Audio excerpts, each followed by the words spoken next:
Hello defence lovers, जय Hind and welcome back to stand up classes. So कैसे हैं आप सब? आई होप आप सब अच्छे होंगे। तो एक बार फिर से स्वागत है आप सभी का नए बैच के एक और नई क्लास में। तो आज का जो हमारा क्लास है ये जीके सेक्शन का अगला क्लास है। और जैसा कि मैंने आप सभी से कहा था कि हम लोग स्टडी कर रहे थे इंडियन डिफेंस का। तो इंडियन डिफेंस में मैंने आप सभी से कहा था कि इसे हम लोग कई पार्ट में स्टडी करेंगे। तो आज का जो हमारा क्लास है ये पार्ट 2 का है। और आज के क्लास में हम लोग इंडियन मिसाइल्स का डिटेल स्टडी करेंगे यहाँ पे। जी हाँ दोस्तों, जितनी भी इंडियन मिसाइल्स बनी हुई हैं उन सभी का जो हम लोग डिटेल स्टडी करेंगे जो फेमस हैं, ठीक है, जहां से हर बार एग्जाम में क्वेश्चंस आते हैं। तो रिक्वेस्ट करता हूं आप सभी से कि प्लीज़ इस क्लास के अंत तक बने रहेगा ताकि एक भी पॉइंट आपसे मिस ना हो सके। और साथ में जो नए कैंडिडेट हैं चैनल पे वो लोग चैनल को सब्सक्राइब कर लीजिए और साथ में बेल आइकन भी प्रेस कर दीजिएगा ताकि अगला जब भी कोई नया क्लास आए तुरंत आपको नोटिफिकेशन मिल जाए। सो चलिए शुरू करते हैं आज की क्लास को।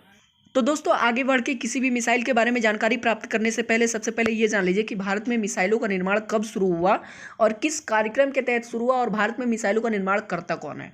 तो सबसे पहले मैं आप सभी से बता दूं कि भारत में स्वदेशी मिसाइलों का निर्माण 1983 में शुरू हुआ, ठीक है। किस कार्यक्रम के तहत? IGMDP, जिसका फुल फॉर्म है integrated guided missile development program. तो याद कर लीजिएगा, यहाँ से कभी भी अगर क्वेश्चन आता है तो गलत नहीं होना चाहिए, ठीक है।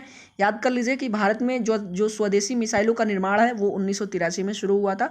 किस कार्यक्रम के तहत? IGMDP, जिसका फुल फॉर्म है integrated guided missile development program. अब हम लोग बात कर लेते हैं कि भारत में मिसाइलों का निर्माण करता कौन है। तो याद कर लीजिएगा, भारत में मिसाइलों का निर्माण कौन करता है? DRDO करता है। कौन करता है? DRDO करता है, ठीक है। अब हम लोग बात कर लेते हैं एक क्वेश्चन जो हमेशा एग्जाम में पूछा जाता है, मिसाइल मैन ऑफ इंडिया। हमेशा पूछा जाता है आपके एग्जाम में ये क्वेश्चन, तो आपको ये याद रखना पड़ेगा, ठीक है। तो मिसाइल मैन ऑफ इंडिया कौन है? APJ अब्दुल कलाम, ठीक है। याद कर लीजिएगा कौन है? Doctor APJ Abdul Kalam. चलिए अब जो है हम लोग शुरू करते हैं अपने सभी मिसाइलों की जानकारी प्राप्त करना। तो दोस्तों भारतीय मिसाइलों की सीरीज में जो सबसे पहली मिसाइल आती है वो है आपकी पृथ्वी मिसाइल, ठीक है। तो ये एक ऐसी मिसाइल है जिसका इस्तेमाल भारतीय सेना की तीनों इकाइयों द्वारा किया जाता है, चाहे वो थल सेना हो, वायुसेना हो या फिर नौसेना हो। तो तीनों के लिए जो है पृथ्वी मिसाइल के अलग अलग वर्जन बनाए गए हैं, जिसमें से जो सबसे पहला वर्जन है पृथ्वी फर्स्ट, ये थल सेना के लिए है। तो ये खासतौर पर थल सेना के लिए बनाई गई है, जिसका रेंज 150 किलोमीटर है। देखिए सबसे इंपॉर्टेंट चीज़ क्या है जो एग्जाम में पूछा जाता है, जो आपको याद रखना है, पहला तो किसी भी मिसाइल का नाम और उसकी मारक क्षमता याद रखनी है कि वो कितनी दूर तक जो है लड़ाई कर सकती है, ठीक है, उनकी मारक क्षमता कितनी है। अब उसके बाद दिया हुआ है ये अपने साथ जो है 1000 किलोमीटर बारूद ले जाने में सक्षम है। इसे जमीन से दागा जाता है, मतलब ये जमीन से जमीन पे मार करने में सक्षम है, ठीक है। उसके बाद है पृथ्वी सेकंड। पृथ्वी सेकंड ये खासतौर पे जो है वायुसेना के लिए बनाई गई है। इसकी मारक क्षमता 250 किलोमीटर होती है और 500 किलो बारूद इसमें भरा जा सकता है। इसे फाइटर प्लेन से दागा जाता है, ठीक है, याद कर लीजिएगा। उसके बाद है पृथ्वी थर्ड, जो कि बेहद महत्वपूर्ण है। एक खासतौर पर नौसेना के लिए बनाई गई है, ठीक है। किसी भी लड़ाकू जहाज से इस मिसाइल का प्रक्षेपण किया जा सकता है। इसकी रेंज कितना है? 350 किलोमीटर है, ठीक है। उसके बाद आ जाइए नीचे। इस सीरीज में मतलब कि पृथ्वी के बाद जो दूसरी मिसाइल आती है वो आती है अग्नि मिसाइल, ठीक है। तो अग्नि मिसाइल के 5 वर्जन है, पांचों वर्जन के बारे में हम लोग डिटेल स्टडी करेंगे। तो अग्नि फर्स्ट है, इसमें SLV-3 बूस्टर का प्रयोग किया जाता है, ठीक है। तो अग्नि फर्स्ट में SLV-3 बूस्टर का प्रयोग किया जाता है। साथ में इसकी मारक क्षमता 700 किलोमीटर की होती है और इसमें लिक्विड फ्यूल भरा जाता है। आपको याद रखना है, ठीक है, पूछा जा सकता है कि अग्नि के जितने 5 वर्जन है अग्नि मिसाइल के, इनमें से किस वर्जन में जो है कि लिक्विड फ्यूल का इस्तेमाल किया जाता है, ठीक है। याद रखना है अग्नि फर्स्ट में लिक्विड फ्यूल भरा जाता है, ठीक है। उसके बाद है 28 मार्च 2010 में इसका पहला परीक्षण हुआ था। यह मिसाइल अपने साथ परमाणु सामग्री ले जाने में सक्षम है। उसके बाद नीचे आ जाइए अग्नि सेकंड। अग्नि सेकंड है परमाणु क्षमता वाली इस मिसाइल की जो है रेंज 3000 किलोमीटर है। ये अपने साथ 1000 किलो सामग्री तक ले जाने में सक्षम है, ठीक है, याद कर लीजिएगा। अब अग्नि थर्ड देख लीजिए। अग्नि थर्ड है, जुलाई 2006 में भारत ने अग्नि थर्ड का सफल परीक्षण किया था। इसकी मारक क्षमता 3000 किलोमीटर तक है। हालांकि इसे 4000 किलोमीटर तक भी बढ़ाया जा सकता है। इसमें 600 से लेकर के 1800 किलो तक का जो है परमाणु सामग्री भरा जा सकता है, ठीक है, याद कर लीजिएगा। उसके बाद है अग्नि 4। अग्नि 4 क्या है? 4000 किलोमीटर तक की मारक क्षमता रखने वाली इस मिसाइल की जद में पूरा पाकिस्तान व आधे से ज़्यादा चीन आ सकता है, ठीक है। इसका परीक्षण कब हुआ था? 2011 में किया गया था। यह भी जो है परमाणु क्षमता वाली मिसाइल है। उसके बाद है अग्नि 5, जो कि बेहद महत्वपूर्ण है, ठीक है। 5 सीरीज है, पांचों मैं आपको बता रहा हूँ, ये लास्ट सीरीज है अग्नि मिसाइल का। तो अग्नि 5 क्या है? अप्रैल 2012 को अग्नि 5 का परीक्षण किया गया था, अग्नि 5 का, जिसमें पूरी दुनिया को हिलाकर रख दिया। इसकी जद में पूरा चीन आ जाता है। इसकी रेंज 5500 किलोमीटर है, ठीक है, याद कर लीजिएगा, जिसे 7000 किलोमीटर तक बढ़ाया जा सकता है। इसे 2015 को भारतीय सेना को सौंप दिया गया था, ठीक है, याद कर लीजिएगा।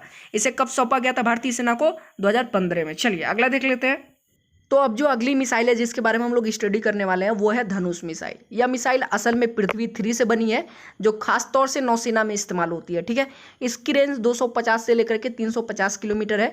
इस मिसाइल का निर्माण डीआरडीओ में साल 2000 में किया गया था। ठीक है, खबर है कि इसके कई अलग अलग वर्जन आएंगे। इसे पहली बार आईएनएस सुभद्रा से छोड़ा गया था। ठीक है, याद कर लीजिएगा।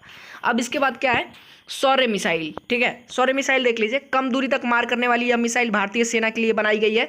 इसमें 1000 किलोग्राम तक परमाणु सामग्री भरी जा सकती है।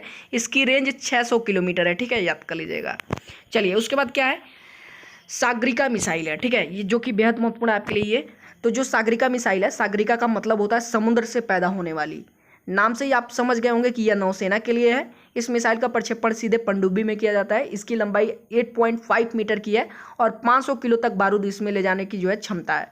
इस मिसाइल का निर्माण 1991 में शुरू हुआ और 2001 में ये तैयार हो गई थी। उसके बाद नौसेना को दे दी गई थी। इस मिसाइल की रेंज कितनी है, 750 किलोमीटर है। ठीक है, चलिए अगला मिसाइल देखिए। अगली मिसाइल है निर्भय मिसाइल। ठीक है, तो जो निर्भय मिसाइल है, नाम से ही पता चलता है कि इस मिसाइल को किसी का डर नहीं है। ठीक है, जी हाँ, यह सबसोनिक क्रूज मिसाइल है जिसका इस्तेमाल थल, जल और वायु तीनों सेनाओं के लिए किया जाता है। ठीक है, तीनों सेनाएं करते हैं। और निर्भय की जो रेंज है यानी मारक क्षमता जो है वो 1000 किलोमीटर तक की है। ठीक है, चलिए अगला मिसाइल देख लेते हैं। अगला मिसाइल है आपका मोछित मिसाइल। जो आपका मोछित मिसाइल है, इस मिसाइल की तकनीकी रूप से जो है इम्पोर्ट की गई है। इसकी रेंज 120 किलोमीटर है, जिसका इस्तेमाल सिर्फ नौसेना में किया जाता है। सॉरी। अगला मिसाइल है आपका ब्रह्मोस मिसाइल। ब्रह्मोस मिसाइल यह सुपरसोनिक मिसाइल है जिसे डीआरडीओ ने रूस के एनपीओ के साथ मिलकर बनाया है। ठीक है, इसकी रेंज 290 किलोमीटर है। इसमें 300 किलोमीटर तक 300 किलो तक जो है बारूद भरा जा सकता है। इसे थल सेना और नौसेना के लिए बनाया गया है। साथ में इसकी जो गति है 2.5 से लेकर के 2.8 मैक की स्पीड है। यह दुनिया की सबसे तेज गति से चलने वाली क्रूज मिसाइल है। भारत 2011 तक जो है 110 ब्रह्मोस मिसाइलों को तैयार कर चुका था, याद रखना होगा आपको। ठीक है, उसके बाद अगला मिसाइल देख लेते हैं। तो अब इस सीरीज में जो हमारी अगली मिसाइल है दोस्तों वो है आकाश मिसाइल। यह मिसाइल 18,000 मीटर की ऊंचाई पर 30 किलोमीटर की दूरी पर उड़ते हुए लड़ाकू विमान को निशाना बना सकती है। इसमें परमाणु सामग्री भी भरी जा सकती है। ये एक बार में कई टारगेट पर निशाना साध सकती है। तो क्वेश्चन आपके एग्जाम में पूछा जा सकता है कि ये कौन सा ऐसा मिसाइल है जो एक बार में जो है कई टारगेट पर निशाना साध सकता है। तो कौन सा मिसाइल है, आकाश मिसाइल, याद कर लीजिएगा। उसके बाद अगला क्वेश्चन है प्रहार मिसाइल का। ठीक है, सॉरी क्वेश्चन नहीं है, अगला जो मिसाइल है वो है प्रहार मिसाइल। यह भारत की कम रेंज वाली एक शक्तिशाली मिसाइल है। इसकी रेंज 150 किलोमीटर की है। ये खास तौर से जो है थल सेना और वायु सेना के लिए बनाई गई है। यह मिसाइल मात्र 250 सेकंड में 150 किलोमीटर की दूरी तय करती है। ठीक है, याद कर लीजिएगा। अब इसके बाद जो है हमारे पास एक पूरा लिस्ट है। ठीक है, जिनमें हम आपको बताएंगे कि कौन सी मिसाइल जो है कितनी दूरी तय कर सकती है। ठीक है, उनकी मारक क्षमता कितनी है। तो चलिए देख लेते हैं, वहाँ से सारा कंसेप्ट आपका क्लियर हो जाएगा, आपको याद करने में आसानी होगी। तो देखिए दोस्तों, ये रहा नेम ऑफ मिसाइल्स और ये है उनकी रेंजेस। ठीक है, तो सबसे पहली मिसाइल कौन सी है, पृथ्वी फर्स्ट, जिसकी रेंज कितनी है, 150 किलोमीटर तक की। पृथ्वी सेकेंड 350 किलोमीटर तक की रेंज है। पृथ्वी थर्ड 600 किलोमीटर तक की रेंज है। उसके बाद है धनुष। धनुष की रेंज कितनी है, 350 किलोमीटर तक की। आकाश की रेंज कितनी है, 300 किलोमीटर तक की, 30 किलोमीटर तक की। उसके बाद है त्रिशूल। त्रिशूल की रेंज कितनी है, 9 किलोमीटर तक की। उसके बाद है अस्त्र। अस्त्र की रेंज कितनी है, 80 किलोमीटर तक की। अब देखिए इसमें जो इंपॉर्टेंट था उन्हीं का मैंने डिटेल स्टडी कराया है। कई सारे ऐसे हैं, जैसे देखिए त्रिशूल का, अस्त्र का, ये छोटे छोटे मिसाइल्स हैं। इनके बारे में हम लोगों ने डिटेल स्टडी नहीं किया, लेकिन फिर भी इनका रेंज मैं आपको बता देता हूँ, याद कर लीजिएगा। अगर एग्जाम में आते हैं तो आपको रेंज याद रहेगा। ठीक है, एग्जाम में आएंगे तो खास तौर पर जो है इनके रेंज ही पूछे जाएंगे। उसके बाद है नाग मिसाइल। नाग मिसाइल की रेंज कितनी है, 4 किलोमीटर है। ठीक है, उसके बाद है ब्रह्मोस। ब्रह्मोस का मैंने आपको रेंज बताया ही, 300 किलोमीटर। उसके बाद है निर्भय। निर्भय का जो है रेंज कितना है, 1000 किलोमीटर। फिर उसके बाद जो है नीचे आ जाइए, अग्नि फर्स्ट है। अग्नि फर्स्ट की रेंज कितनी है, 3000 किलोमीटर। अग्नि सेकंड की रेंज कितनी है, 3000 किलोमीटर। अग्नि थर्ड की रेंज कितनी है, 5000 किलोमीटर तक की है। ठीक है, उसके बाद अग्नि 4 की रेंज है 4000 किलोमीटर।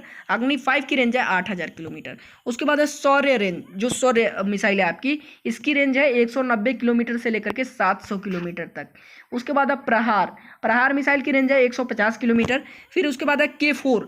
K4 का जो रेंज है वो है 3500 किलोमीटर तक का। उसके बाद है सागरिका। सागरिका का जो मैंने आपको रेंज बताया था 700 किलोमीटर बताया था। उसके बाद बैरक फर्स्ट है। तो बैरक फर्स्ट की रेंज कितनी है, 12 किलोमीटर है। ठीक है, उसके बाद है बैरक 8 है जिसकी रेंज 90 किलोमीटर है। तो आज के क्लास में बस इतना ही।